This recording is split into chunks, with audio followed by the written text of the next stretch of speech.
तो योगी के मंत्रिमंडल का गठन विकास को गति देने वाला होगा, साथ ही सबका साथ सबका विकास के तर्ज पर होगा, कामकाज को लेकर होगा और उसके साथ साथ 2024 के एजेंडे को ध्यान में रखकर ही मंत्रिमंडल का गठन किया जाएगा। लेकिन इसमें यह भी देखना होगा कि 2022 में जिस वजह से पार्टी एनडीए पार्टी 275 सीटें जीतकर बहुमत की सरकार बनाई है, उसमें युवाओं और महिलाओं का भी समर्थन भरपूर रहा है। तो क्या मंत्रिमंडल में युवाओं की ऊर्जा, साथ ही महिलाओं की जो उम्मीदें थी, अनुभवी वो का जो योग है वो योगी मंत्रिमंडल में नजर आएगा? आज इसी पर हम चर्चा करेंगे। हमारे साथ तमाम मेहमान मौजूद हैं। आपको बता दें कि ग्राफिक्स के जरिए पहले आपको दिखाते हैं कि किस प्रकार योगी सरकार 2.0 में संगठन में किन किन पर दांव लगाया गया है। जाटव समाज को ज्यादा तवज्जो देने की बात कही गई है, क्योंकि इस बार बसपा के जाटव वोट को सीधे खींच लिया है बीजेपी ने। शपथ ग्रहण यादगार बनाने की तैयारी देखिए लगातार की जा रही है। 21, 20 और 21 को जहां कान्हा स्टेडियम में 70,000 लोग यहां पर इकट्ठा हो पाएंगे, साथ ही वीवीआईपी और वीआईपी चेहरों के साथ यहां पर आप देख पाएंगे भव्य तैयारी शपथ ग्रहण समारोह की जाएगी। जाटव समाज को ज्यादा तवज्जो देने की बात कही गई है। कुछ का कट सकता है पत्ता, यानी कि जो विधायक इस बार नहीं जीत पाए हैं या जिन्होंने 5 साल में ढंग से काम नहीं किया है, जनता दरबार में, जनता की अदालत में जिन्होंने हाजिरी नहीं लगाई है, पार्टी के लाइन पर जिसने काम नहीं किया है, पार्टी के एजेंडे पर जिसने काम नहीं किया है, वो इस बार नजर नहीं आएगा आपको भाजपा के मंत्रिमंडल या फिर आप यूं कहें कि संगठन में। ये कुछ ग्राफिक्स के जरिए हम आपको पॉइंट्स दिखा रहे हैं, जो अहम पॉइंट्स हैं जिन पर आज हम इस डिबेट में चर्चा करेंगे। तमाम मेहमानों के साथ हमारे साथ मौजूद हैं हरीश चंद्र श्रीवास्तव, बीजेपी प्रवक्ता हमारे साथ मौजूद है। बहुत बहुत स्वागत है हरीश जी आपका। संदीप त्रिपाठी, नेता कांग्रेस हमारे साथ है। रजनीकांत मिश्रा, प्रवक्ता आरएलडी हमारे साथ मौजूद है। साथ ही प्रोफेसर एपी तिवारी, राजनीतिक विशेषज्ञ के तौर पर हमारे साथ मौजूद है। अवैस उस्मानी, संवाददाता, सीधे हमारे साथ दिल्ली से जुड़े हुए हैं। सभी का स्वागत करते हुए सबसे पहले मैं हरीश जी आपके पास आऊंगी। देखिए, उम्मीद बहुत थी, उम्मीदों पर आप कायम भी हुए, लेकिन ये उम्मीदें आपकी तब सफल हो पाई जब युवाओं और महिलाओं का साथ मिला। बहुत सारे प्रश्न हैं, लेकिन सबसे पहले जो पार्टी की जो टैगलाइन कल निकल कर आई बाहर कि युवाओं के ऊर्जा और साथ ही अनुभव और उम्मीदों पर योगी का मंत्रिमंडल का विस्तार किया जाएगा। हरीश जी।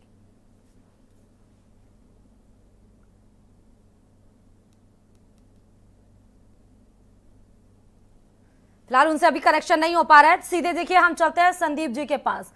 संदीप जी, जहां एक तरफ बीजेपी अपने संगठन को मजबूत करने के लिए लगातार घंटों बात कर रही है, एक एक बिंदु पर देखिए वो नजरें गड़ाए हुए हैं, वहीं आप इस्तीफा दिला रहे हैं, वहीं आप नए ऑब्जर्वर को नियुक्त कर रहे हैं। इससे क्या पार्टी की संगठन को मजबूती मिल पाएगी? आगे क्या रणनीति प्लान आउट किया है आपने? जी श्रुति जी, जो आज भाजपा दिख रही है, ये भाजपा पहले कृषक प्रजा पार्टी हुआ करती थी, फिर जनसंघ हुई, फिर भारतीय जनता पार्टी। ये बहुत मेहनत करने के बाद, बहुत कुछ करने के बाद यहाँ पहुंचे हैं, तो हमें इसे सीखना है। कुछ चीजें विपक्षों से भी सीखी जाती है, तो हम उसको सीख रहे हैं और हम लगातार जनता के बीच में संघर्ष कर रहे हैं। और रही बात इस्तीफे की, अभी आपने कहा कि भाजपा में वो लोग रहेंगे जो काम कर रहे हैं, जो जनता के बीच में रह रहे हैं, बिल्कुल यही होना चाहिए। लेकिन आप बताइए, असीम अरोड़ जी कौन सा भाजपा का, कौन सा जनता के बीच में रहे, कौन सा काम किए हैं? आप बताइए, राजेश्वर सिंह जी कौन सा भाजपा के लिए काम किए हैं, कौन सा आंदोलन किए हैं, किस आधार पर टिकट मिल जाता है, आज मंत्री बनने की बातें हो रही है। तो ये सब बेसिक्स चीजें हैं। और देखिए, दुखद बात, जो मुद्दे हम लोग उत्तर प्रदेश के चुनाव में उठाया करते थे और कुछ लोगों ने उसको जो है दूसरी तरफ डाइवर्ट करके सरकार बना दी। आज ब्राह्मणों की हत्या का जो दौर चल रहा था, वो लगातार आज भी चुनाव जीतने के बाद चल रहा है। कल ही जो है इलाहाबाद प्रयागराज में मंगला प्रसाद पांडे जी की हत्या हो जाती है। शकुंतला मिश्रा जी की लखनऊ में अभी 2 दिन पहले हत्या होती है। और उसके पहले पंडित मनोज की हत्या होती है उन्नाव में। तो इस तरीके से जो मुद्दे थे वो आज भी हैं। और आज बात कर रही है भाजपा सवर्णों की पार्टी होके, किसकी? जाटों कह रहे जाटों का बनेगा। अरे जिसने सवर्णों ने वोट दिया, आप सवर्ण आयोग की बात क्यों नहीं करते हैं? आप सवर्ण आयोग बनाइए, क्यों नहीं बना रहे हैं आप? आप एक तरफ तो सवर्णों का वोट तो चाहिए ठीक है। आपको, खुलेआम, लेकिन सवर्णों की आप बात नहीं करना चाहते हैं, क्यों? ठीक है। अगर आप वोट लेते हैं तो उनके अधिकारों की भी बात करिए ना। फिलहाल मैंने आपको, संदीप जी, मैंने आपकी पार्टी की गठन की मजबूती की बात की थी। मैं वापस लौटूंगी आपके पास। हरीश चंद्र जी देखिए हमारे साथ जुड़ चुके हैं। हरीश चंद्र जी देखिए, कल जो पार्टी की टैगलाइन तैयार हुई या मंत्रिमंडल का जो ये कह सकते हैं कि जो स्वरूप निकल कर आया, उसमें 3 शब्दों को ज्यादा तवज्जो दिया गया: ऊर्जा, अनुभव और उम्मीदों पर ही आप मंत्रिमंडल के गठन का विस्तार करेंगे। युवाओं और महिलाओं को किस प्रकार से तवज्जो इस मंत्रिमंडल में देखने को मिल सकता है, हरीश जी? देखिए, माननीय प्रधानमंत्री जी का संकल्प सबका साथ, सबका विकास और सबका विश्वास है। और जनतंत्र के असली मायने भी ये हैं कि सबका प्रतिनिधित्व हो, शासन सत्ता के निर्णय में सबकी भागीदारी हो और जनता के प्रति जवाबदेही सुनिश्चित हो। भारतीय जनता पार्टी का जो यशस्वी नेतृत्व है, जो हमारा केंद्रीय नेतृत्व है और प्रदेश का नेतृत्व, दोनों आपस में बैठ करके उन सभी विषयों पे कि कैसे हम ज़्यादा से ज़्यादा सरकार को जनता जनार्दन पर जवाबदेह बना सकते हैं, कैसे हम प्रभावी ढंग से जन कल्याण के नीतियों को क्रियान्वित कर सकते हैं, जो आम आदमी की समृद्धि और खुशहाली भारतीय जनता पार्टी के नेतृत्व का जो लक्ष्य है उसको हम कैसे हासिल कर सकते हैं और उत्तर प्रदेश को विकसित राज्यों की श्रेणी में नंबर 1 पे कैसे ला सकते हैं, कैसे 5 ट्रिलियन इकोनॉमी में उत्तर प्रदेश का बड़ा योगदान हो सकता है। ये बहुत सारे विषय हैं। सुशासन है और सबके साथ सबके विकास, सबके विश्वास को साकार करने का मुद्दा है।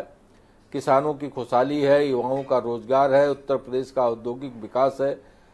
इन सारे मुद्दों को लेकर के जो भारतीय जनता पार्टी का यशस्वी नेतृत्व है वो गंभीरता पूर्वक सारे विषयों को लेकर के चर्चा करता है और हम सरकार में जो माननीय मंत्रीगण होंगे वो बेहतर ढंग से परफॉर्म कर सकें और समाज के सभी जाति वर्ग समूह के लोगों का प्रतिनिधित्व हो सके। इन सारे चीज़ों को भारतीय जनता पार्टी का नेतृत्व ध्यान में रखता है। और शेष ये है कि जब ये मंत्रिमंडल बनाना माननीय मुख्यमंत्री जी का जो विशेषाधिकार है कि किस तरह से किनको अपने वो मंत्रिमंडल में शामिल करेंगे। बैठक किन बिंदुओं को लेके किन बिंदुओं पे चर्चा हुई ये तो बैठक का विषय है, उस पे हम लोगों की जानकारी नहीं है कि किन विषयों को लेकर के बैठक में चर्चा हुई। स्थानीय निकाय के चुनाव भी हैं, विधान परिषद के, वो भी एक विषय है। तो भारतीय जनता पार्टी का जहां तक नेतृत्व का प्रश्न है वो कैसे ये भारत समृद्ध राष्ट्रों की श्रेणी में खड़ा हो, विकसित राष्ट्रों की श्रेणी में खड़ा हो, कैसे उत्तर प्रदेश विकास का इंजन भारत का बने, ये बहुत सारे मुद्दे हैं और जिनको लेकर के भारतीय जनता पार्टी का नेतृत्व काम कर रहा है। ठीक है रजनीकांत जी, देखिए एक तरफ एक पार्टी की जो नीति है, जो पार्टी लाइन है वो है सबका साथ, सबका विकास और सबका विश्वास। एक तरफ कांग्रेस की तरफ से जहां पर पार्टी की ही संगठन में खलबली मची हुई है, अंदर भीतर खाने अंतर कला चल रही है। लेकिन रजनीकांत जी, सपा और आरएलडी का गठबंधन एक मजबूत गठबंधन माना गया 2022 में, रिजल्ट भी उस प्रकार से आए। लेकिन अभी एमएलसी का चुनाव भी है, आगे 2024 का चुनाव भी है, उसके लिए मेगा प्लान किस प्रकार संगठन को आप मजबूत कर रहे हैं? एमएलसी चुनाव के लिए क्या आरएलडी के भी प्रत्याशी उतरेंगे? देखिए, ये अभी विषय आज का है नहीं, क्योंकि हमारे नेता विधायकों के साथ 21 तारीख को बैठक लखनऊ में ही करेंगे, माननीय चौधरी जयंत सिंह जी।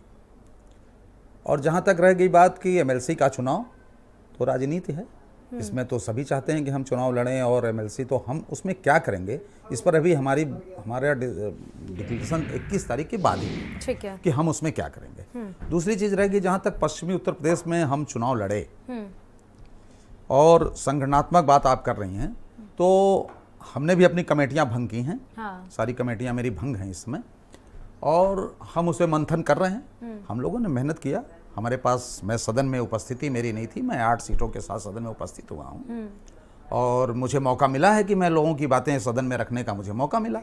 अभी तक मैं सदन में नहीं रख पाता, मैं सड़क पे ही आंदोलन कर रहा था। अच्छा रजनीकांत जी, मेरा एक सवाल भी, देखिए युवाओं और महिलाओं को ज्यादा तवज्जो दिया गया है, इस बार ज्यादा वोट भी शिफ्ट हुआ महिलाओं का। बीजेपी के तरफ से युवा नेता कहे जाते हैं जयंत चौधरी, युवाओं के लिए क्या ऐसा करेंगे कि युवा का जो कोर वोट बैंक है वो अब शिफ्ट ना हो बीजेपी की तरफ? क्योंकि देखिए सर, पूरी राजनीति का जो परिणाम है, या यूं कहें एक शब्द में कि पूरा जो नेतार्थ है वो एक ही शब्द पे आकर रुक जाता है, वो है चुनाव। देखिए, हमने नौजवानों के लिए काम किया, लड़ाइयाँ लड़ी, बेरोजगारी पे लड़ी, हम किसानों के मुद्दों पे लड़ाई लड़े। मैं शासन सत्ता में न रहते हुए, मेरे पास एक भी विधायक नहीं था, मैंने सड़कों पर आलू किसानों की लड़ाई लड़ी, मैंने लाठियाँ झेली, मैंने वाटरफॉल झेले, मैंने मतलब हम आंदोलन में कभी पीछे नहीं रहे। अब जनता है, जनता के स्वागत का फैसले का स्वागत करना होगा। जनता ने किस चीज़ को पसंद किया, कैसे पसंद किया, आज कहने का विषय नहीं है, लेकिन वो सभी जानते हैं। और लेकिन हमारा नौजवानों के लिए मेरे नेता की लड़ाई, नौकरियों की लड़ाई, बेरोजगारी की लड़ाई, हमने महंगाई की लड़ाई, हमने किसानों के मुद्दों पे लड़ाई। अब मैं आपसे एक बात कहना चाहता हूँ, लखीमपुर खीरी को आप ले लीजिए, एक सीट विपक्षी पार्टी यहाँ नहीं जीती, जहाँ इतनी बड़ी घटना घटी। लखीमपुर खीरी में जहाँ इतनी बड़ी घटना घटी, वहाँ सारी की सारी सीट बीजेपी को मिल जाती है। हाथरस में जहाँ इतना बड़ा कांड हुआ, वहाँ पे जो चुनाव लड़ रहा कांग्रेस से, पीछे की अहम वजह आप क्या मानते हैं? उसके पीछे की अहम वजह एक तो मायावती जी का वो हो जाना, उनकी हार। इस बात का आभास नहीं था आप लोगों को? उनका नहीं, इतना तो नहीं था कि इतना उनका वोट उधर डाइवर्ट हो जाएगा, इस बात का आभास। लेकिन आरोप तो लगातार लगाए जा रहे थे कि नहीं, वो इतना था। बी टीम है बीजेपी की, बी टीम है बीजेपी, बी टीम बीजेपी के, लेकिन बीजेपी की बी टीम इस तरह से स्लाइड होगी, ये इसका उम्मीद नहीं था। और रह गई बात है कि ये इस पर मंथन होगा, ये कैसे क्या करेंगे, हम भी राजनीतिक दल हैं। क्योंकि एक टफ चैलेंज अब आ गया है। एक तरफ युवाओं को आप दूसरे पक्ष में जाने मत दें, महिलाओं को ना जाने दें, और युवा नेता है क्योंकि जयंत चौधरी, तो यहाँ पर एक टफ कंपटीशन है। ठीक है, अनुभव से सीखा जाता है। एक चुनाव हुआ, मैं 0 पे था, मैं 8 सीटों पे आया। इसके बाद हम लोग अपना मंथन करेंगे और हमारे संगठन का विस्तार हम किस तरह से और करें और कैसे क्या करें। एपी जी, मैं आपके पास आ रही हूँ। देखिए, यहाँ पर जैसे मैंने आपको बताया कि सरकार का जो स्वरूप तय हुआ है वो है ऊर्जा, अनुभव और उम्मीद, इसी पर काम कर रही है। साथ में ये कह रहे हैं कि सबका साथ सबका विकास, उत्तर प्रदेश को उत्तम प्रदेश बनाने के आधार पर ही गठन को मजबूती दी जाएगी। अनुभवी लोगों को तवज्जो दिया जाएगा, जो पार्टी में हार चुके हैं या जो मंत्री रहते हुए परफॉर्मेंस अच्छा नहीं दे पाए, उनका पत्ता कट हो सकता है। लेकिन नाम ऐसे भी हैं जो विधायकी भी हारे हैं और जिनका परफॉर्मेंस भी अच्छा नहीं रहा है, लेकिन उसके बाद भी तवज्जो क्या उनको मिल सकती है। एग्जाम्पल के लिए केशव प्रसाद मौर्य। देखिए श्रुति जी, मेरा आकलन है कि जो सरकार बनने जा रही है योगी के नेतृत्व में, दूसरा कालखंड है, इसमें केवल इस पर विचार ही शायद नहीं चल रहा है, मंथन निरंतर बीजेपी के स्तर पर कि किसको शामिल किया जाए मंत्रिमंडल में या किसको न किया जाए। बात ये भी है कि किसको क्या पद दिया जाए, ये एक प्रकार अंतर का बात का कह सकते हैं प्रकरण होगा। लेकिन संगठन में किस प्रकार के बदलाव लाए जाएं जो 2024 की लोकसभा चुनाव की तैयारी के तौर पर कह सकते हैं ज़्यादा प्रभावी हों, असरदार हों, इस पर मंथन भी चल रहा है।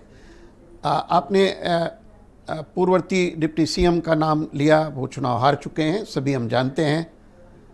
लेकिन संकेत इस बात के भी हैं कि एमएलसी को भी मंत्रिमंडल में शामिल किया जा सकता है। हाँ। ये परंपरा रही है, सभी दलों की परंपरा रही है, ऐसा होता है। लेकिन एक महालेकिन है, वो ये कि केशव जी ने बहुत अच्छा निष्पादन संगठन में भी दिया अतीत में, वो काडर के नेता माने जाते हैं, कहा जाता है।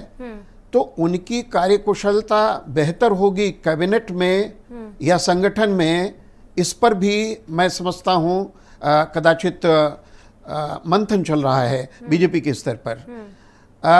अब उप मुख्यमंत्री बनाए जाने हैं, स्वाभाविक है। हरीश जी भी कह रहे हैं कि सबका प्रतिनिधित्व, तो केवल लोगों का ही प्रतिनिधित्व नहीं है बल्कि क्षेत्रों का भी प्रतिनिधित्व होता है।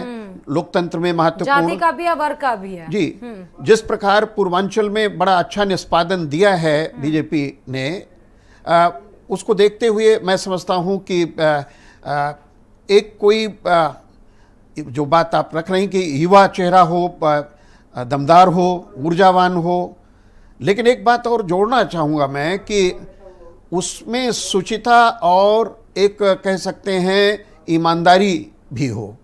केवल अनुभव ही नहीं महत्वपूर्ण होता है, अनुभव तो हो सकता है, किसी का समृद्ध अनुभव हो सकता है, लेकिन कौन कितना ईमानदार है या इसके कितनी शुचिता है, किसकी कार्य दक्षता कितनी बेहतर है, मैं समझता हूं इसको योगी जी से बेहतर कौन जानेगा मुख्यमंत्री के तौर पर, क्योंकि 5 साल उन्होंने सरकार चलाई है। तो कहीं ना कहीं मुझे लगता है कि योगी जी का जो एक दृष्टिकोण है कैबिनेट के गठन में, उसको अधिक महात्म दिया जाना चाहिए मुकाबले इसके कि अन्य लोग क्या चाहते हैं, क्योंकि सरकार तो उनको चलानी है मुख्यमंत्री के तौर पर। उप मुख्यमंत्री का जहां तक सवाल है, लेकिन एपी जी, उसके ऊपर तो गृह मंत्री अमित शाह भी है ना पर्यवेक्षक के रूप में, उसके ऊपर रघुबर दास भी हैं, उसके ऊपर जेपी नड्डा भी हैं, पीएम मोदी भी हैं। देखिए श्रुति जी, इधर आप संकेत दे रही हैं। हाँ। स्वाभाविक रूप में ये तो एक भारतीय लोकतंत्र की कह सकते हैं परंपरा रही है। हाँ। मिसेस गांधी ने कांग्रेस को कह सकते हैं केंद्रीय कृत सत्ता प्रतिष्ठान के तौर पर डेवलप किया। हाँ। और उसका परिणाम हम सबके सम्मुख है। हाँ। प्रश्न एक बहुत बड़ा है जिस पर ये सभी कह सकते हैं दिग्गज नेता है जिनका नाम लिया आपने, लेकिन ये इनका अपना कह सकते हैं प्रचुर विवेक भी है और लोकतंत्र में इनकी आस्था भी है, किंतु जब राज्य के कामकाज को चलाना है, राज्य की सरकार को चलाना है, तो ये मुख्यमंत्री का ही एक तरह से प्रेरोगेटिव माना जाता है, विशेषाधिकार माना जाता है कि वो किसको शामिल करे कैबिनेट में, किसको शामिल न करे। इसलिए जो मेरा जो अभिमत था, पहले भी मैंने कहा कि मुख्यमंत्री रहे हैं योगी जी, दूसरा कार्यकाल भी उनके नेतृत्व में ही चलाया जाना है और 2024 भी है। तो ऐसे में एक जो मुख्यमंत्री के तौर पर तेज तर्रार छवि, ईमानदार कह सकते हैं मुख्यमंत्री की छवि उनकी है, और एक जो मैं संकोच न करूं कहने में, एक जो हिंदुत्व के प्रखर कह सकते हैं, प्रखर ही नहीं अग्रणी नेता के तौर पर उनका उभार हुआ है, उसको भी मद्देनजर रखते हुए ही कैबिनेट का गठन मैं समझता हूं होने जा रहा है। हिंदुत्व के आधार पर होगा, जाति धर्म यही सारे चीजों को मिलाकर ही पूरा हम गठन संगठन इस बार देख सकेंगे। अवैस में आपके पास आ रही हूं, कल 4.5 घंटे लंबी वार्ता चली, दिल्ली में ही बैठक चली आज। हालांकि मुख्यमंत्री योगी आदित्यनाथ होली के लिए 4 दिवसीय कार्यक्रम में गोरखपुर में जरूर आ गए, लेकिन उस 4 घंटे की बातों से निकल कर क्या आया अवैस? किन किन नामों पर मंथन हुआ, कितने डिप्टी सीएम होंगे? बताया यह भी जा रहा है कि 2 दर्जन से ज्यादा कैबिनेट मंत्री शपथ ग्रहण करेंगे, 11 से 12 राज्य मंत्री स्वतंत्र प्रभार के रूप में होंगे, 10 राज्य मंत्रियों को युवाओं और महिलाओं का योगदान इसमें किस प्रकार होगा अवैस? बिल्कुल श्रुति, अगर एक तरह से देखा जाए जिस तरह से बैठकों का दौर चला है और कल उत्तर प्रदेश के मुख्यमंत्री योगी आदित्यनाथ यहाँ पे दिल्ली आए और बीजेपी मुख्यालय में 4.5 घंटे के आसपास जो बैठक चली है, जिसमें जेपी नड्डा, धर्मेंद्र प्रधान और तमाम आला नेता जो है वो मौजूद थे। उसके बाद फिर ये बैठक जब 4 घंटे की खत्म हुई, 4.5 घंटे की, तो उसके बाद फिर जेपी नड्डा और धर्मेंद्र प्रधान जो है गृह मंत्री अमित शाह के घर पर गए और वहाँ पर भी लंबी बैठक जो है वो चली। तो लगभग ये माना जा रहा है कि रूपरेखा जो है वो तैयार हो चुकी है कि कौन कौन लोग जो हैं मंत्रिमंडल में शामिल किए जाएंगे, कौन कौन लोगों को शपथ ग्रहण समारोह में न्योता दिया जाएगा, किस तरह का शपथ ग्रहण समारोह होगा, कितना भव्य शपथ ग्रहण समारोह होगा, साथ में वो कौन से ऐसे पुराने नेता होंगे जो मंत्रिमंडल में शामिल थे, उनको इस बार मंत्रिमंडल में शामिल किया जाएगा, और कौन से ऐसे हारे हुए नेता हैं जिनको मंत्रिमंडल में शामिल करने की संभावना है, क्योंकि कई ऐसे कद्दावर नेता हैं जो हार गए हैं चुनाव, लेकिन उसके बावजूद भी ये कहा जा रहा है कि हो सकता है कि उनको एमएलसी का चुनाव लड़ाया जाए और मंत्रिमंडल में शामिल किया जाए। लेकिन बीजेपी की तरफ से साफ कह दिया गया था कि जो नेता अपना विधानसभा क्षेत्र में चुनाव हारे हैं, विधानसभा का चुनाव हारे, उनको एमएलसी का चुनाव नहीं लड़ाया जाएगा। तो मगर जहां तक हमारे सूत्र हैं वो ये बता रहे हैं कि 1 या 2 ऐसे मंत्री हैं या नेता हैं जिनको उनके कद की वजह से एमएलसी का चुनाव लड़ाया जा सकता है। हालांकि एमएलसी की अगर कल की बैठक की बात करें तो एमएलसी को लेकर भी गहरा मंथन जो है वो हुआ। उसमें हर तरह के पहलुओं को देखा गया है, जाति, वर्ग, क्षेत्र के आधार पे, और फिर उनकी एजुकेशन क्वालिफिकेशन को भी देखा गया। और ये माना जा रहा है कि जब एमएलसी के नामों की घोषणा होगी तो एक बहुत चौंकाने वाली लिस्ट जो है वो सामने आएगी। दागी जो होंगे वो पूरी तरह से लिस्ट से बाहर होंगे। ऐसा पहली बार होगा कि किसी भी दागी नेता को, किसी भी तरह की आपराधिक छवि का नेता जो है वो एमएलसी नहीं बनाएगा। इस बार एक कोशिश ये भी है कि मंत्रिमंडल का जब विस्तार हो तो पूरी तरह से ऐसा मंत्रिमंडल हो जो इसके ऊपर किसी भी तरह का कोई भी आपराधिक छवि या मुकदमे दर्ज ना हो, पूरी साफ सुथरी जो हो वो मंत्रिमंडल हो। क्योंकि लगातार बीजेपी जो है प्रदेश में जब चुनाव चले थे ये कैंपेन लेकर आगे बढ़ी थी कि उत्तर प्रदेश में अपराधी जो हैं वो डर चुके हैं, भाग चुके हैं, या वो समर्पण कर रहे हैं माफ़ करिएगा, या फिर उसके अलावा उनके घरों पर जो फरार चल रहे हैं उनके घरों पर बुलडोजर चल रहा है। इसको लेकर काफ़ी सियासत गर्म थी और यही कोशिश है कि कहीं ना कहीं ऐसे छवि के नेताओं को जो है वो नेता बना वो इस बार मंत्रिमंडल में शामिल किया जाए जिनके ऊपर किसी भी तरह कोई भी आपराधिक छवि ना हो या फिर कोई भी मुकदमे दर्ज ना हो। क्योंकि इससे एक बहुत बड़ा संदेश जो है सिर्फ उत्तर प्रदेश में नहीं, उत्तर प्रदेश के बाद अगर दूसरे राज्यों में चुनाव होने हैं, क्योंकि गुजरात है और कई राज्यों में दिसंबर के महीने में चुनाव होने और 2024 में उत्तर प्रदेश में कुछ चुनाव होना है, तो एक मैसेज जो है इस मंत्रिमंडल के विस्तार के जरिए जो है देने की कोशिश जो है 2024 के चुनाव को लेकर भी होगी कि कितनी भागीदारी किस वर्ग की हो रही है, कितनी महिलाएं शामिल हो रही है, उनकी छवि कैसी है, उनकी एजुकेशन क्वालिफिकेशन कैसी है। इसके बाद इसके अलावा कई महत्वपूर्ण योजनाएं जो हैं वो उत्तर प्रदेश में चल रही थी और कई योजनाओं की वादे जो हैं वो भी किए गए, तो उनके ऊपर भी मंथन जो है वो हुआ है। साफ तौर पे जो 31 मार्च को उत्तर प्रदेश में जिस तरह से राशन बढ़ता था वो स्कीम खत्म होने वाली, तो उसको लेकर भी चर्चा हुई थी बैठक में कि क्या उसको आगे लागू किया जाएगा। क्योंकि कैबिनेट की बैठक जब होगी तो उसमें सबसे महत्वपूर्ण फैसले लिए जाने हैं। उसमें एक तो राशन वितरण जिस तरह से उत्तर प्रदेश में चल रहा था, जब 2017 में सरकार आई थी सबसे बड़ा फैसला लिया गया था और 5 किलो राशन देने का वादा किया गया था, जिसको नवंबर 2021 तक चलना था। उसके बाद फिर नवंबर 2021 में उसको मार्च 2022 तक के लिए बढ़ा दिया गया। तो ऐसे में वो समय सीमा भी खत्म हो रही है, उसके ऊपर भी चर्चा हुई थी कि इसको आगे कैसे किस तरह से कंटिन्यू करना है। इसके अलावा दूसरा महत्वपूर्ण मुद्दा है जो किसानों की बिजली का बात कही गई थी चुनाव के दौरान, उसके ऊपर भी मंथन हुआ था, उसको किस तरह से इस स्कीम को लागू करना है। और होली और दिवाली में एक सिलेंडर महिलाओं को देने की बात की गई थी, उसके ऊपर भी मंथन हुआ था कि किस तरह से उसको वितरण किया जाए। क्योंकि होली जो है अब कल ही है, ऐसे में अभी तक मंत्रिमंडल का गठन नहीं हुआ है, सरकार नहीं बनी है, तो औपचारिक घोषणा होने में हो सकता है थोड़ी सी देर हो जाए। हालांकि ये भी कहा जा रहा है कि 21 तारीख को मंत्रिमंडल की शपथ जो है या फिर मंत्रिमंडल का विस्तार कहा जाए या फिर मुख्यमंत्री योगी आदित्यनाथ जो है शपथ लेंगे, ऐसी संभावनाएं जताई जा रही थी। लेकिन जो हमारे सूत्र हैं वो ये बता रहे हैं कि अब इसमें हो सकता है थोड़ा सा विलंब हो, थोड़ी सी देर हो, क्योंकि जो एमएलसी की चुनाव है उसकी तारीख 19 तारीख से बढ़ा के 21 कर दी गई है। तो ऐसे में जब एमएलसी का चुनाव चल रहा होगा तो दूसरी तरफ मुख्यमंत्री की शपथ ग्रहण समारोह जो है वो होना थोड़ा सा मुश्किल हो सकता है, क्योंकि उसमें कई लोगों की जिम्मेदारियां जो हैं वो होती हैं। ऐसे में हो सकता है कि उत्तर प्रदेश का जो शपथ ग्रहण समारोह होगा मुख्यमंत्री योगी आदित्यनाथ का वो 23 या 25 के बीच में हो, ऐसा भी हमारे सूत्र जो हैं वो बता रहे हैं, क्योंकि 21 तारीख को जो है अब एमएलसी का चुनाव कर दिएगा। बहुत बहुत शुक्रिया अवैस तमाम जानकारी देने के लिए, क्योंकि मंत्रिमंडल का विस्तार किस प्रकार से होगा वो अवैस ने बताया। जातीय क्षेत्रीय वर्गीय संतुलन बनाने की जिम्मेदारी भी होगी। मैं आपके पास आ रही हूँ संदीप जी, ये समझते हुए कि मुझे इस बार और सब समझना चाहते हैं 40% टिकट आपने वुमेन्स को दिया, महिलाओं को आपने दिया और वो पूरा कोर वोट बैंक शिफ्ट हो गया बीजेपी की तरफ, ये माजरा क्या है? देखिए बिल्कुल मुझे लगा था कि सवाल आएगा। देखिए इस बात को आप समझिए कि जब जातीय जो है मंडल कमीशन का आंदोलन चला तो उसके परिणाम या उन जातियों को ये समझने में बहुत समय लगा कि उनके लिए अधिकार है, उनको मिल भी सकता है, उससे क्या फायदे हैं, उनका जीवन किस तरीके से बदलेगा। तो इसी तरह महिलाओं के अधिकारों की जो बात हो रही है आज उसका असर दिख रहा है। देखिए आज युवा महिला की बात हो रही है, हम हार के भी जीत रहे हैं। एएमवाई फैक्टर ये कहते थे मोदी योगी, हम कहते थे महिला युवा, आज उसी फैक्टर की बात हो रही है अगर मंत्रिमंडल में, तो ये भी आप मान के चलिए कि हमारी वजह से हो रहा है। हमने वो मुद्दे बनाए, आप वो वोटिंग परसेंटेज में देखिए महिलाएं पुरुषों से आगे निकली। क्यों? आप इसको अच्छा मान रहे हैं ना, मतलब आप इसको अच्छा मान रहे हैं कि आपने रास्ता दिखाया उस पर चल रही है बीजेपी? बिल्कुल अच्छी बात है, चलना चाहिए, बिल्कुल बिल्कुल। और एक बात जोड़ देता हूं, देखिए अभी एक लखीमपुर घटना की चर्चा की तो उसमें मैं एक चीज ऐड कर दूं कि देखिए भाजपा जिसके लिए इस घटना को कराया था वो तो बिल्कुल कर ले गई। वो चाहती थी कि लखीमपुर में हिंदू बनाम सिख का ध्रुवीकरण हो, वो कर ले गए। मैं पलिया तक गया था, मुझे याद है वो घटना के बाद उस रात को जिस रात को प्रियंका जी को गिरफ्तार किया गया, मैं सहयोग से पलिया तक पहुंच गया था किसी तरीके से। बाकी कैसी बैरिकेटिंग थी क्या है सब कुछ है वो दूसरी बात है।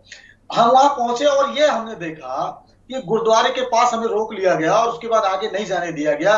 पुलिस पूरी असहाय थी और जिस प्रकार से वहां के किसानों ने, और किसानों में मोस्टली सिख किसानों ने उस व्यवस्था को संभाल रखा था, तो जाहिर सी बात है जो वहां के बहुसंख्यक थे उनके मन में दूसरी भावना आनी थी। इस बात को मैं अपने पार्टी कार्यालय में जब ये सब हो गया, वहां का आंदोलन खत्म हुआ, प्रियंका जी वापस आई, उनको छोड़ा गया, तब मैं ये चर्चा कर रहा था कि भाजपा तो असल में यही चाहती है और वो सफल हो रही है और उसका परिणाम बिल्कुल यही रहा।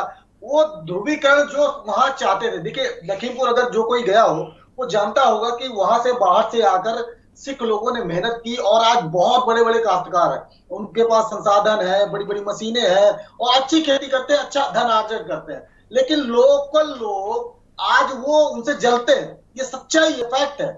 उनको बुरा लगता है कि कोई कहीं से आके, देखिए मैं किसी धर्म या जात या क्षेत्रवाद की बात नहीं कर रहा हूँ, ये एक फैक्ट जो मुझे लगा वहां पर, या इसके पहले भी मैं जाता रहा हूँ, लखीमपुर में मेरे रिलेशन है, तो वो चीजें मैंने देखी, उस चीज को भाजपा ने भुनाया। ये इनका काम और इनका तरीका अच्छा है। ये हर राज्यवार इनके पास आरएसएस जैसा एक संगठन है जो कि जासूसी अंग्रेजों के समय से कर रहा है, उसके पास सारे तंत्र होते हैं, सारे इंटेलिजेंस रिपोर्ट होती है, वो जो हमारी रिपोर्ट नहीं दे सकती है। सबसे पहली पार्टी आपकी थी और सबसे मजबूत अब बीजेपी हो गई, इस बात का आपको आभास भी नहीं हुआ है। चलिए हरीश जी, मैं आपके पास आ रही हूँ, मैं आपके पास लौटती हूँ। संदीप जी, मैं आपके पास लौटती हूँ, मैं आपके पास लौट रही हूँ। हरीश जी, देखिए एक नई जो ये कहें कि नई लीडरशिप डेवलप करने की भी चुनौती है, साथ ही सब में संतुलन बनाए रखने की भी चुनौती है। आपके जो गठबंधन साथी हैं और साथ ही जिनको आपने पार्टी में शामिल किया है, अपर्णा यादव पर भी बड़ी चर्चा है कि उनको किस प्रकार से मंत्रिमंडल में, एमएलसी में कहां पर उनको फिट किया जाएगा। हरीश जी, देखिए मैंने जैसा कि पहले भी कहा कि मंत्रिमंडल में कौन लोग होंगे ये माननीय मुख्यमंत्री जी का विशेषाधिकार है। नई लीडरशिप डेवलप करने की, नई लीडरशिप डेवलप करने की और संतुलन बनाए रखने की तो चुनौती है ना। और जहां तक नहीं, लेकिन आप ये देखिए भारतीय जनता पार्टी संगठन को लेकर के अगर आप देखें तो भारतीय जनता पार्टी संगठन लगातार इस पे काम करता रहता है। वो जिले से, क्षेत्र से जो युवा चेहरे हैं उनको धीरे धीरे करके आगे लाता है, संगठन के कामों में उनको लगाता है, उन पे अनुभव होता है, फिर चुनाव लड़ाता है और फिर हरीश जी, मैं आपको चैलेंज कर रहा हूँ, आप 5 नेताओं के नाम बता दीजिए जो भाजपा से एस्टेब्लिश हो गया है, आरएसएस से नहीं, 5 नाम, सिर्फ 5 नाम, भाजपा के 5 नेताओं का नाम बता दीजिए जो विश्व हिंदू परिषद, आरएसएस, एबीपी, इसके अलावा से भाजपा से डेवलप हुए हो। 5 नाम, मात्र 5 नाम पूछ रहा हूँ। आप किस डेवलपमेंट की और लीडरशिप डेवलपमेंट की बात कर रहे हैं? आपके पिताजी ना हो, आरएसएस ना हो तो आप लोगों का वजूद नहीं है। पापा जी की छत्र छाया तो आप लोग जवाब तो सुनिए, जवाब जवाब दीजिए। आप जवाब सुनने का धैर्य रखेंगे तब आपको जवाब मिलेगा जी। देखिए अनेक युवा चेहरे हैं, अनेक युवा मैंने 5 नाम पूछे, लोग हैं, 5 नाम, सिर्फ 5 नाम पूछा गया। हरीश जी नहीं 5, अरे आप ये देखिए इस तरह की बातों का कोई अर्थ नहीं। आप देखिए कि हर संगठन के पास सेंट्रल ऑर्गेनाइजेशन है। कांग्रेस के पास युवा कांग्रेस नहीं थी, कांग्रेस के पास उनका स्टूडेंट भी नहीं था। इसी तरह भारतीय जनता पार्टी अगर विद्यार्थी परिषद से लोग आते हैं, अगर विद्यार्थी परिषद से लोग आते हैं, युवा मोर्चा से लोग आते हैं, तो ये तो हर संगठन की एक कार्यशैली है। ये मैंने विभिन्न बातें, ये नेतृत्व तय करता है किसको कहाँ क्या लिया जाना है और इस पे सवाल खड़ा करने का आपको हक नहीं है। आपके भी फ्रंटल ऑर्गेनाइजेशन है। आप अगर नहीं काम कर पा रहे हैं तो पहले तो आप अपने को देखिए ना। आपका भी फ्रंटल ऑर्गेनाइजेशन युवा कांग्रेस है, महिला कांग्रेस है, आपके पास भी सेवा दल है। तो आप निष्क्रिय हैं। कांग्रेस अपनी विचार शून्यता की वजह से समाज से किनारे हो गई। तो अब आप उस पे जो भारतीय जनता पार्टी का संगठन है उसका भी जो छात्र विंग है, विद्यार्थी परिषद है, युवा मोर्चा है। चलिए मेरा एक सवाल और है हरीश जी। देखिए हरीश जी, मैं संदीप जी आपके पास आती हूँ। हरीश जी सवाल सुनिए मेरा। सबकी अपने अपने डिमांड है और सबको आप संतुष्ट भी नहीं कर सकते या संतुष्ट करने का चैलेंज भी आपके सामने है। कहीं ऐसा ना हो कि एक को संतुष्ट करने के पीछे चक्कर में आप दूसरे को असंतुष्ट कर जाएं और संगठन मजबूती की जगह पे कमजोर हो जाए। हरीश जी, देखिए हमारा जो यशस्वी नेतृत्व है वो सभी लोगों में संतुलन भी बनाता है और सबके आकांक्षाओं के अनुरूप उनको दायित्व भी देता है। लक्ष्मीकांत वाजपेयी संगठन जी का भली ख्याल प्रकार की बार करता कर है। लीजिएगा। भारतीय जनता पार्टी एक अनुशासित संगठन है, तो इसमें इस तरह की किसी भी संभावना किसी तरह की इस तरह की नहीं रहती। जिनको ठीक है। जो दायित्व संगठन देता है, जिनको जो दायित्व, चाहे वो संगठन में हो, सरकार हो, भली प्रकार उसको निभाते हैं। चलिए, मैं रजनीकांत जी आपसे पूछना चाहूंगी, देखिए चुनाव प्रचार में हम लोग ने पश्चिम में जरूर देखा जयंत और अखिलेश को एक साथ चुनावी प्रचार करते हुए, लेकिन जैसे जैसे ये पूर्व की तरफ आता गया वैसे अखिलेश अकेले पड़ते गए, जयंत नहीं नजर आए। लेकिन अब जब संगठन की बारी आती है, आगे और कामकाज की बारी आती है, दोनों ही युवा नेता हैं, अखिलेश भी हैं, जयंत भी हैं, तो यहाँ पर आप किस प्रकार से दोनों को एक साथ देखते हुए नजर आ रहे हैं, या एक साथ आप किस प्रकार आगे चलकर जो बीजेपी है, जो सत्ता पक्ष है, उससे किस प्रकार आप चुनौती लेते हुए उसे शह और मात का खेल पाएंगे उसके साथ? देखिए, हम अपने संगठन पे, अभी आपको मैंने बताया पिछली बार अभी पीछे, कि हम अपने संगठन पर ही अब ध्यान देने चाह रहे हैं। किस प्रकार दे रहे हैं सर? आप लोग बहुत ऐसा नहीं लग रहा है एक बुक है जिसको आप खोलना ही नहीं चाह रहे हैं, जनता वही तो जानना चाहती है कि किस प्रकार आप लोग कहाँ? अखिलेश जी का संगठन है, वो अपने संगठन पर ध्यान देंगे। अब उनकी क्या रणनीति है, क्या प्रक्रिया है, तो अखिलेश जी के लोग बताएंगे, कोई बात नहीं चल रही, समाजवादी पार्टी के लोग बताएंगे। अभी हमारी इस पर कोई चर्चा नहीं है, न मेरे नेतृत्व से मेरी चर्चा है। हम लोगों को 21 तारीख का वो है, 21 तारीख को हम लोगों की बैठक है, हम उसमें क्या करेंगे, कैसे क्या करेंगे, हम आपके सामने रखेंगे इसको। अगर हमारे सामने उसमें कुछ आई, निश्चित ही मैं एक बात कहना चाहता हूं, तो जयंत और अखिलेश की आपस में बात नहीं हो रही है? नहीं, बात हो रही है, उनकी बात हो रही होगी, संगठन को मजबूत किया जाए, एक साथ मिलकर कैसे हम मजबूती लेकर आए? उनकी बात हो रही होगी। इसकी जानकारी अगर हमको नहीं है तो मैं आपसे, अच्छा आपको नहीं है, मुझे नहीं इसकी जानकारी, तो मैं आपसे कैसे कह दूं कि अभी क्या बात हो रही है, क्या नहीं चल रही है। बात हो रही कि नहीं हो रही है, बात जरूर हो रही होगी। और रही बात, हाँ, लोकदल का, जहां राष्ट्रीय लोकदल का मामला है, वहां हम लोग अपनी तैयारी में लगे हैं। हम किन किन बिंदुओं पर, हम कहां कहां हारे, कैसे हारे, हमने इतनी सीटें भी जीती, मेरा वोट परसेंटेज बढ़ा, हम उसको और कैसे आगे ले जा सकते हैं, निश्चित हम उस पर चर्चा करेंगे। और जहां तक भी हमारे कांग्रेस के प्रवक्ता ने कहा कि कुछ, देखिए, सरकार को एक अपेक्षा करनी पड़ेगी कि वो सबके साथ एक जैसा रवैया करे। तो आपको नहीं लग रहा कि सबके साथ एक जैसा नहीं है? कहीं ना कहीं जैसे किस प्रकार? जैसे अभी उन्होंने हत्या की बात की, हाँ। तो ये चुनिंदे हत्याएं नहीं, हाँ। ये सारी चीजें, बुलडोजर चले, हाँ। माफियाओं पर चले, जमीन कब्जा करने वालों पर चले, लेकिन सब पे चले, और भी लोगों पे चले। किस पर नहीं चला? नहीं, बिल्कुल नहीं चला। किस पर नहीं चला? सिद्धार्थनाथ सिंह ने पूरे पेपर लीक कराया, बताइए उन पर क्या कार्रवाई हुई? सुनिए, उनका मैं बताऊं आपको, जैसे हुआ। अभी गोरखपुर में हत्या हुई, उन पुलिस वालों के वहां कुछ नहीं हुआ, कुलदीप सेंगर पे नहीं हुआ, वो जो है इनका डीएसपी जो है वहां पे, उसके ऊपर कुछ नहीं हुआ। इस तरह की कितनी चीजें हैं जिन पे कोई कार्रवाई नहीं, यहां तक कि सस्पेंशन नहीं करके काम खत्म। क्यों बुलडोजर नहीं चला जाता? करो, हाजिर नहीं हो रहे हैं, टेनी मिश्रा के लड़कों इतने दिन नहीं हाजिर हो तो क्यों नहीं चला? आप उनको नोटिस देके बुला रहे हैं, आप उनको नोटिस देके बुला रहे हैं, आइए हाजिर हो जाइए। हरीश जी, ये क्लियर करना पड़ेगा, ये समाजवाद लाना पड़ेगा इनको। देखिए, विपक्ष का, और मुझे लगता है ये मेरा सुझाव है हरीश जी आपको, रवैया, ये मेरा आरोप नहीं, ये मेरा सुझाव आपको, नहीं, ये मेरा सुझाव है आपको।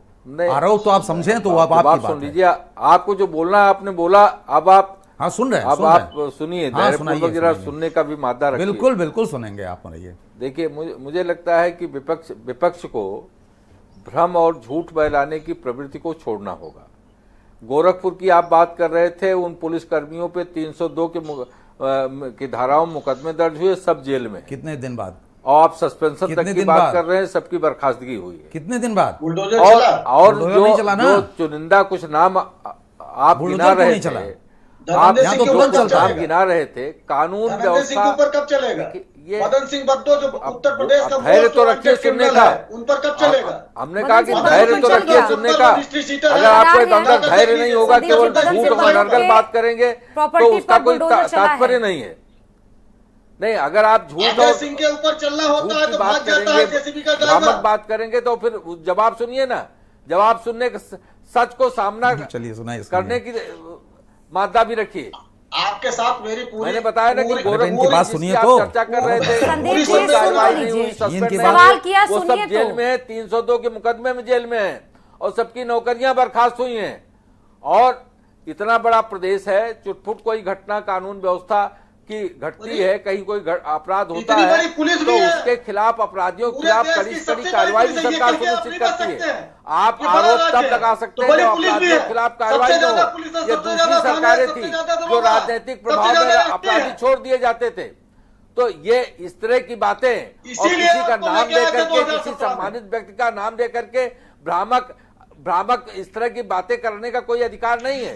ये बहुत गलत बात है। आपने सिद्धार्थ सिंह का नाम लिया, किस आधार पे आपने नाम लिया?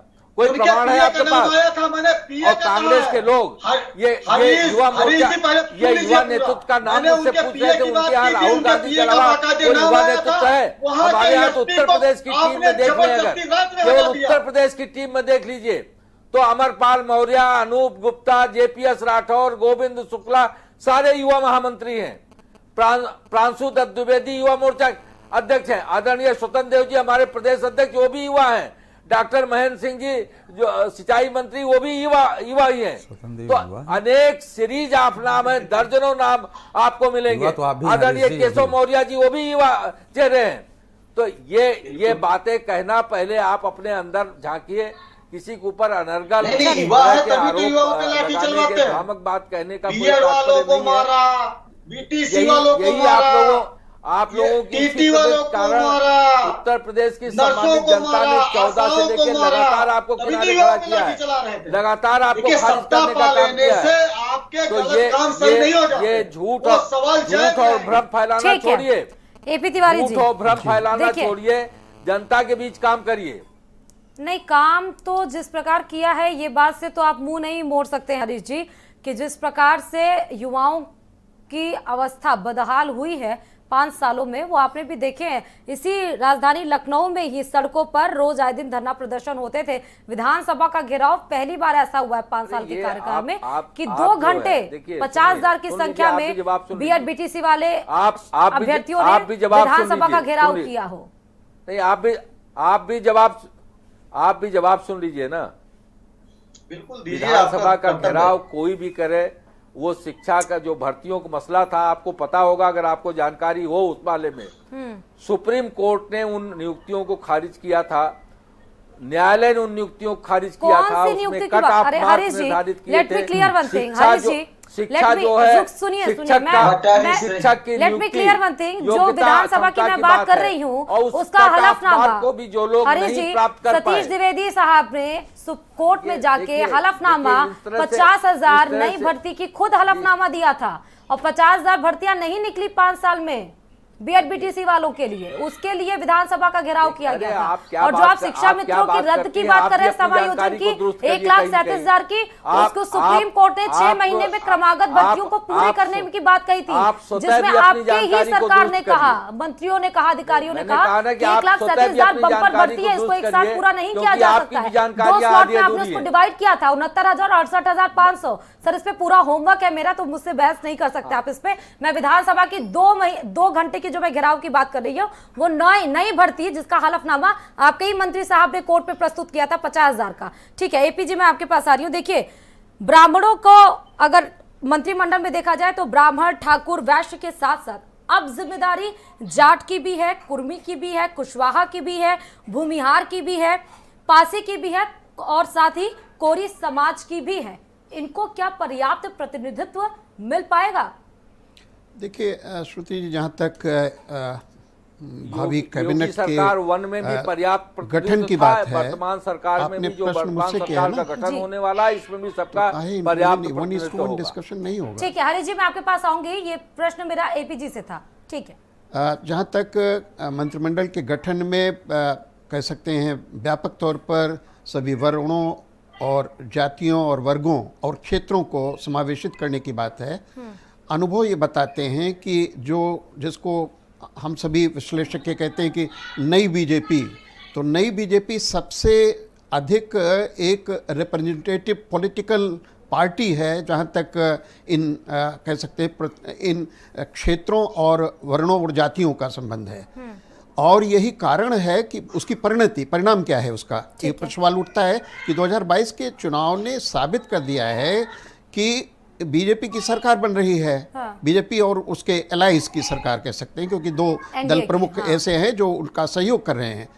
एक बात मैं ये रखना चाहूँगा कि जहाँ तक जाटो समाज का है और गैर जाटो समाज का, जाटो समाज के भी लोगों ने बीजेपी को इस चुनाव में मत दिया है। स्वाभाविक रूप में एक कोई प्रमुख कह सकते हैं व्यक्तित्व होगा जिसको कैबिनेट में अकोमोडेट किया जाएगा, इसलिए कि उसका प्रतिनिधित्व प्रॉपर तरीके से हो सके। क्योंकि बातें आई हैं चर्चा में कि मायावती जी का जो वोट बैंक था वो किसका है, तो वो गया कहीं गया ना, वो सपा की तरफ नहीं गया, सपा गठबंधन की तरफ नहीं गया, तो गया तो बीजेपी में गया और उसका परिणाम हमारे सामने है। अन्य जहाँ तक ब्राह्मणों की बात है तो ब्राह्मणों ने सबसे ज़्यादा कह सकते हैं चंक ब्राह्मणों का प्रतिशत बीजेपी को वोट दिया है। स्वाभाविक रूप में अपेक्षाएं बनती हैं उस वर्ग की, और ये भी महत्वपूर्ण है, ये बात उठी है बीच में, तो इस पर मैं एक प्रति टिप्पणी करना चाहूँगा कि जो टेक्नोक्रेट्स हैं, ब्यूरोक्रेट्स हैं, वो भी जीत कर आए हैं पूर्व में।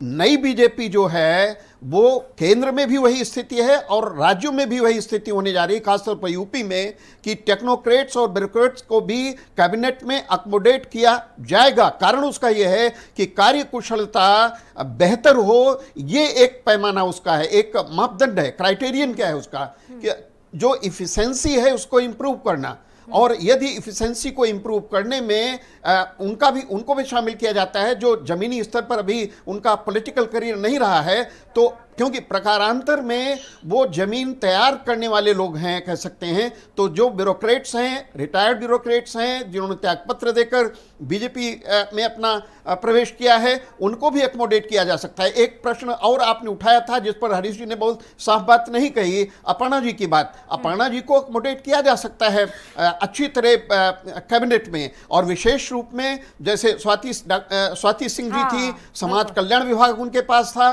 महिला कल्याण था, मैं शुरू कर लूं, महिला कल्याण विभाग उनके पास था, तो हो सकता है महिला कल्याण की बात को फोकस में दिया जा रहा है, महिलाओं के सशक्तिकरण को फोकस में दिया जा रहा है। तो स्वाति सिंह को बिल्कुल आउट कर दिया जाएगा जी, स्वाति सिंह को बिल्कुल आउट कर देंगे? नहीं, अभी कुछ नहीं कहा जा सकता, क्योंकि कई ऐसे, क्योंकि चर्चा नहीं है उनके नामों की कहीं पे। चर्चा इसलिए भी हो सकता है चर्चा न हो रही हो कि उनके पतिदेव दयाशंकर जी एक बड़ी प्रतिष्ठित सीट से चुनकर आ रहे हैं, जिनके कैबिनेट में शामिल होने की संभावनाएं बनती हैं, क्योंकि बलिया से आ रहे हैं। बलिया में वैसे बीजेपी को पराजय का सामना करना पड़ा है 2 सीटों को, अगर एक सीट इनकी जो प्रतिष्ठित है या एक अन्य जो है उसको छोड़ दिया जाए, तो ऐसे में मैंने पहले भी संकेत दिया था कि पूर्वांचल का प्रतिनिधित्व तो किस रूप में होगा। उधर देवरिया देखें तो डॉक्टर सलभमणि त्रिपाठी जी हैं, ऐसे अनेक कह सकते हैं बुद्धिजीवी हैं जो इस चुनाव में बीजेपी के खेमे में जीतकर चुनाव आए हैं। ये युवा भी हैं, ये सक्षम भी हैं, और यदि इनमें एक कौशल है प्रशासनिक, तो मैं समझता हूं कैबिनेट में उनको अकोमोडेट करके कुल मिलाकर, जिसको कहा जाता है कि कहीं पर खामियां, कहीं पर कम करेंगे, कहीं पर ज्यादा करेंगे, लेकिन टेकन एज ए होल कुल मिलाकर क्या होगा, कुल मिलाकर कैबिनेट का जो स्वरूप होगा वो इष्टतम होगा। किसकी नजर में? मेरी आपकी नजर में हो सकता है ना हो, लेकिन बीजेपी की नजर में वो एक ऑप्टिमल कॉम्बिनेशन होगा जिसको बीजेपी सार्थक रूप में लाना चाहेगी सामने। एक सवाल और है मेरा एपी जी कि देखिए, जिन क्षेत्रों में भाजपा को अधिक सीटें मिली हैं वहां पर मजबूती बनाए रखने के लिए भी मंत्री के रूप में पुरस्कार देने की चुनौती है, साथ ही जहां पर जिन क्षेत्रों में कमजोर है पार्टी वहां पर भी जोड़ने के लिए ये दांव चला जा सकता है। श्रुति जी, आपने बिल्कुल सही बात रखी। जो मैंने समीकरण की बात की थी, कैलकुलस की बात की थी, जो अवकलन इसका है कि जहां कमजोरी है उस पर फोकस सापेक्षतया अधिक होगा। Relatively there will be larger focus on those areas. ये एक महत्वपूर्ण है। यही नहीं, जिन क्षेत्रों में उसका निष्पादन बीजेपी का बेहतर है, वो तो बेहतर है, वहां कंसोलिडेट करने की जरूरत है। लेकिन जहां पर उसकी प्रेजेंस कह सकते हैं अपेक्षा के अनुरूप नहीं है, उसका निष्पादन अपेक्षा के अनुरूप नहीं है, वहां पर वो अपनी कारगुजारी को सुधारने के लिए उन क्षेत्रों को तरजीह देगी, अर्थात उन क्षेत्रों से चुने गए प्रतिनिधियों को कैबिनेट में अकोमोडेट किया जा सकता है। और नाम बहुत सारे हैं, क्योंकि हरीश जी बात बिल्कुल सच है कि देखिए पिछड़ा वर्ग को साधने की भी है, जाटव समाज में जो इस बार आपके ऊपर भरोसा जता के वोट बैंक शिफ्ट हुआ उनको भी साधने की बात है, महिलाओं को भी तवज्जो देने की बात है, युवा जो आपसे नाराज रहा है उनको खुश करने की बात है, किसान फैक्टर जो आपके लिए चुनौती बढ़ा रहा और जिसने बहुत टफ चैलेंजेस आपके सामने प्रस्तुत किया, हालांकि पश्चिमी में उम्मीदों से ज्यादा आप सीटें लेकर आए वो भी है, तो और जो योजना अपने मैनिफेस्टो में दी थी उनको पूरा करने की भी चुनौती है। लेकिन साथ साथ ये भी है कि जो लीडर्स जनता के दरबार में अपनी हाजिरी सही ढंग से लगा पाएंगे उन्हीं को विस्तार दिया जाएगा।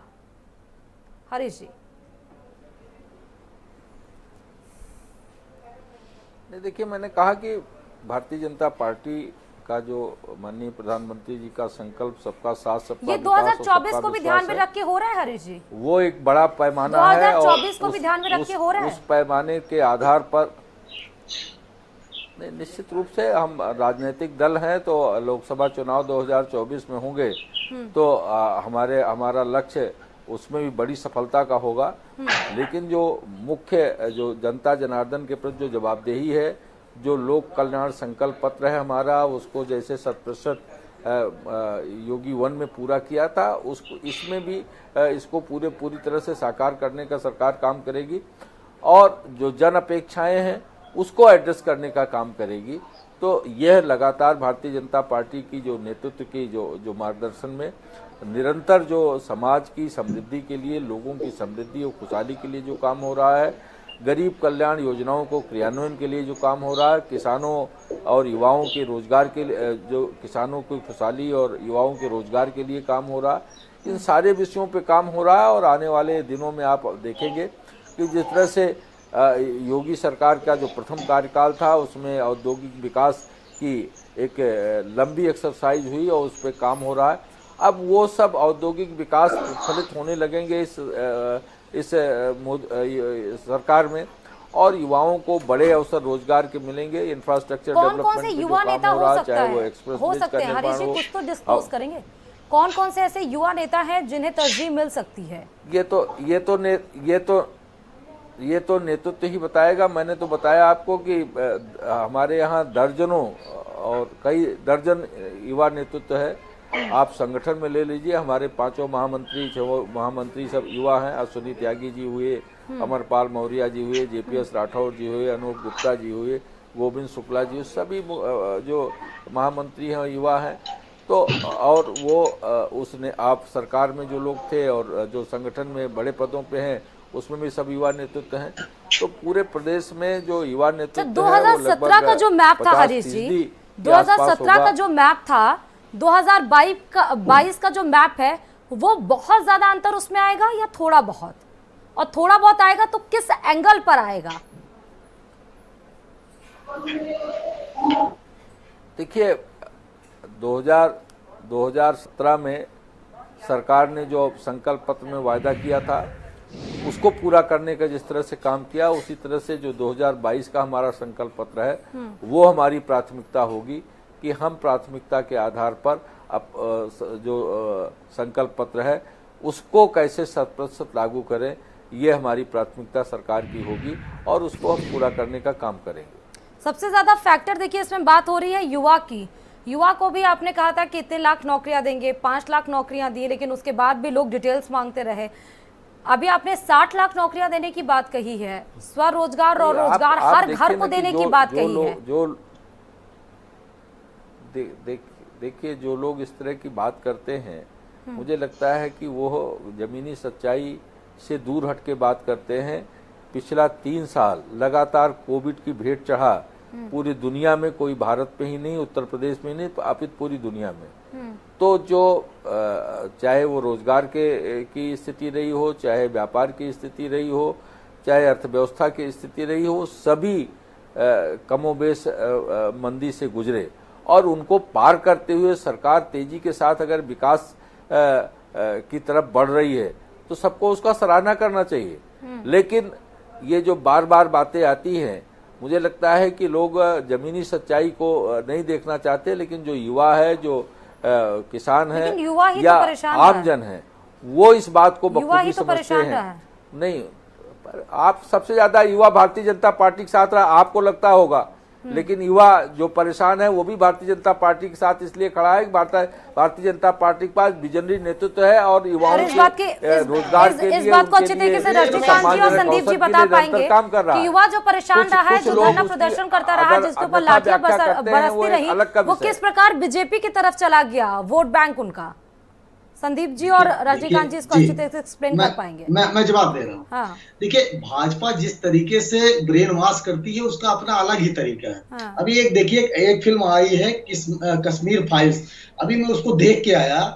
जिस तरीके से उसमें जो है दिखाया गया है हिंसा को और सारी घटनाओं को छुपा लिया गया, ये भी नहीं बताया गया कि जबकि ये घटना है जिस दिन कश्मीरी जो है पंडित जो है कश्मीर छोड़ रहे थे, उस समय जनता दल की सरकार थी, 85 सांसदों के साथ भाजपा सत्ता में थी। ये कैसे भूल गए? तो किस तरीके से युवाओं को गुमराह किया जाता है। कल सोनिया जी ने एक लोकसभा में बात कही, उन्होंने कहा कि फेसबुक, ट्विटर किस तरीके से हमारे लोकतंत्र को इन्फ्लुएंस कर रहे हैं, इस पर ध्यान देना होगा। तो वो जो युवाओं को जब ये कह रहे हैं कि वो मार भी खा रहे हैं बेचारे, ठीक है, वो सही है, उनका रोजगार भी जा रहा है, हाँ। फिर भी इनके साथ रह रहे हैं क्योंकि उनका संदीप जी समय कम है, मैं आपके पास लौटती हूँ। रजनीकांत जी से मैं एक लास्ट रिएक्शन ले लूँ।